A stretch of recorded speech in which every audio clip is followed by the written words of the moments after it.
Hello everyone, Assalamu alaikum and welcome to my another new study vlog. তো এটা আমি shoot করেছিলাম 6 রোজার সময়। তো আমি প্রত্যেক দিন ইফতারের পর হাইলাইটারতে দাগিয়ে রাখি কয়টা রোজা গেল। তো এরপর আমি ইংলিশ নিয়েছি। তো শুনলাম এইটার নাকি বৃত্তি পরীক্ষা দিয়েছে, অনেকেই বৃত্তি পেয়েছে, কেউ ট্যালেন্টফুল বৃত্তি, কেউ জেনারেল বৃত্তি।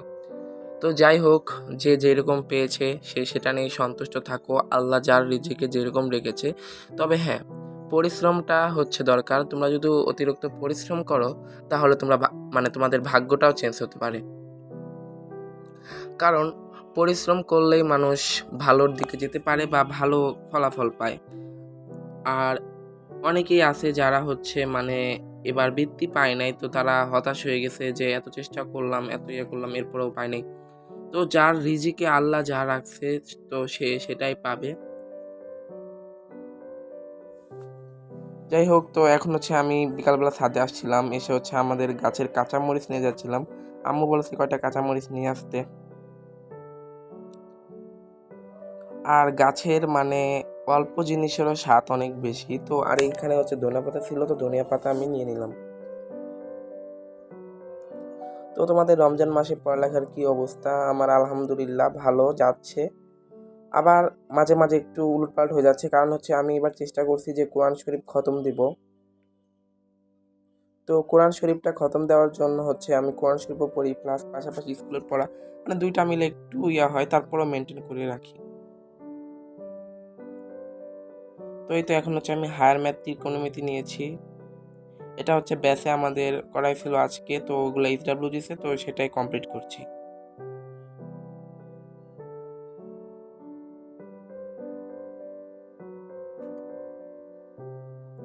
তো একটা ভিডিওতে দেখলাম যে অনেকেই কমেন্ট করছো, ভাইয়া তুমি এসএসসি ব্যাচ কত, এসএসসি ব্যাচ কত। ভাইয়া তোমরা আর কতবার বলবো, আমি এসএসসি ব্যাচ 2027, আমি 27 সালে এসএসসি দিব ইনশাআল্লাহ।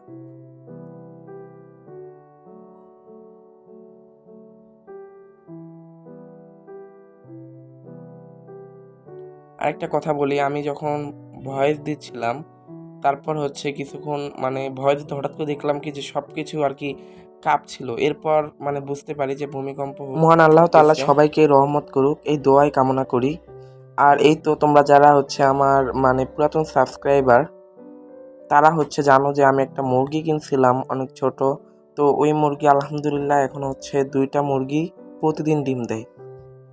তো যাই হোক, এটা ব্যাচ থেকে আসার সময়। তো এটা আমার ছিল ম্যাথ ব্যাচ, তো ম্যাথ ব্যাচ থেকে আসার সময়। আর এই গাছটা আমি প্রত্যেকবার যখন যাই এই গাছটার ব্লগ নেই, কিন্তু গাছটার পাতা ঝরে গিয়েছিল, এই জন্য ব্লগ নেওয়া হয়নি। দেখো, তারপর ব্যাচ থেকে আসে, আবার বিকালবেলা যখন 2টা করে ডিম দেয়, আরেকটা মুরগি ডিম দিয়েছে। তো ভাবছি যে গ্রামে যাব, আবার ভাবছি না যাওয়া যাবে না, কারণ যেহেতু ব্যাচ সব খোলা। তো স্যাররা বলছে 15 রোজায় নাকি বন্ধ দিবে, তো দেখি কি করা যায়, যেতেও পারি। আর তোমরা কে কে চাও যে গ্রামের ব্লগ দেখবা, অবশ্যই কমেন্ট করে জানাবা।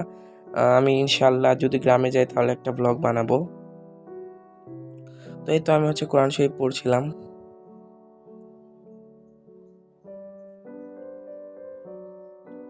আর এবারে রোজাগুলো অনেক সহজভাবে যাচ্ছে, এত একদমই কষ্ট হচ্ছে না। আমার মনে হয় না যে আমি রোজা রাখছি, অনেক তাড়াতাড়ি যাচ্ছে। দেখতে দেখতে 9টা রোজা চলে গেল। এই কয়েকদিন আগেই রোজা আসলো, এখন 9টা রোজা আর কি চলে যাবে। যাই হোক, এরপর কিছুক্ষণ পর কোরআন শরীফ পড়ার পর আমি ফিজিক্সটা নিই। ফিজিক্স এখন আমি পড়বো 10ম অধ্যায়।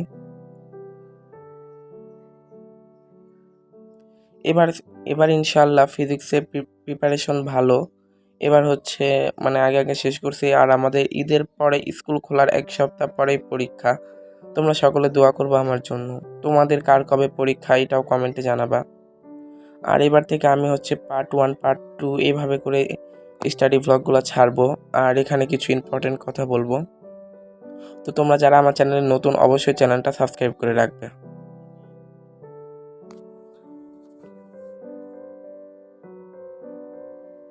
আবার অনেকেই আছে যাদের আর কি রোজার মাসে পড়া হয় না, বিশেষ করে আমারও আগে হতো না। রোজার মাসে আর কি পড়তে কিভাবে বসবো আর কি, নামাজ পড়তে পড়তেই দিন চলে যায় আর কি, এরকম লাগে। যেমন তারাবি আছে, এরপর মানে নামাজ পড়া আর দুপুরবেলা একদমই পড়তে ইচ্ছে করে না, আবার সকালবেলা মানে সেহরি করা, সেহরি করে ফজরের নামাজ পড়া, তো এগুলো মিলিয়ে শরীর পুরো ছেড়ে দেয় আর কি, পড়ালেখা করতে ভাল লাগে না। যাই হোক, আমাদের চেষ্টা করতে হবে, যদি প্রতিদিন আমরা 1 ঘন্টাও পড়তে পারি সেটাই এনাফ, কিন্তু একদম থেমে থাকলে হবে না, তাহলে আমরা পড়া থেকে অনেক পিছিয়ে যাব। আমরা প্রতিদিন চেষ্টা করব অল্প হলেও কিছু শেখার। আর যারা সায়েন্স নিছো তাদের তো অবশ্যই পড়তে হবে, কারণ তাদের না পড়া ছাড়া কোনো উপায় নেই। যাই হোক, এরপর হচ্ছে আপুদের সাথে গিয়েছিলাম ফুচকা খেতে। এরপর আমি বাসায় এসে খাই নুডলস। তো আজকের মতো ব্লগটি এখানেই শেষ করছি। সবাই ভালো থাকবেন, সুস্থ থাকবেন। আল্লাহ হাফেজ।